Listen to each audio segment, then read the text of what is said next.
Paano nga ba mag-setup ng bawat set sa isang exercise? From warm-up set to breaking set mga bro. So gawin natin example tong first exercise ko sa leg day ko, which is leg press mga bro. So sa leg press na to, naglagay muna tayo ng weight na kaya nating rep out around 12 to 15 repetition, which is warm-up set pa din kung tawagin. And ang technique nga pala dito mga bro, kahit magaan yung binubuhat natin, kailangan isipin natin na mabigat para sa atin yung binubuhat natin at kailangan tama na yung form natin. Para sa first working set natin mga bro, ay alam na agad natin yung foot placement ng paa natin at tama na yung form natin.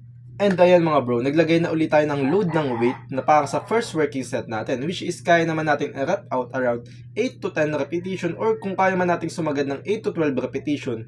Hindi naman importante yung bilang mga bro. Make sure lang natin na yung first working set natin ay ipupush natin yung sarili natin near to failure mga bro. So dito makikita yung mga bro, inayos ka na agad yung foot placement natin, which is kailangan pansinin yung form dito. Bali ang form nga pala natin dito mga bro sa leg press ay quad bias na form mga bro. So which means ang pinaka-target natin sa leg press na to ay yung quads natin. And dito makikita nyo yung near to failure na set na tinatawag. Kaya always observe yung form na ginagawa ko and kung paano ko ba nare-reps at kung paano ba nagtatapos yung weight, kung gigil na ba ako after ng set or hindi ko na kaya or near to failure na talaga mga bro. And after ng first set natin mga bro, magpapahinga naman tayo ng around 3 to 5 minutes dahil inaantay muna natin maka-recover yung central nervous system natin para ready na tayo dun sa next set natin, which is yung to failure na set. And nagdagdag na nga tayo ng weight dahil progressive overload tayo palagi. Kailangan mga bro, kailangan tuloy-tuloy yung improvement natin sa bawat workout na ginagawa natin. And dito mga bro, same form pa din. First thing you need to do kapag gagawin na natin yung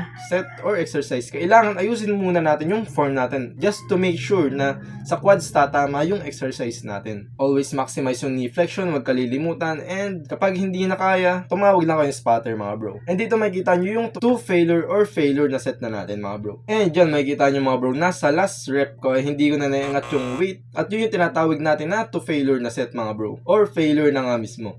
Which is, sabi ko nga, kailangan meron kayo spotter para mas safe yung gagawin yung exercise. And yun lang mga bro, I hope na may natutunan na naman kayong bago sa video natin. And pasensya na mga bro kung natagalan tayo bago makapag-upload. Ito na yung bawi ko sa inyo. I hope you learned something and tuloy-tuloy na sana itong pag-upload natin. And let's go, follow for more.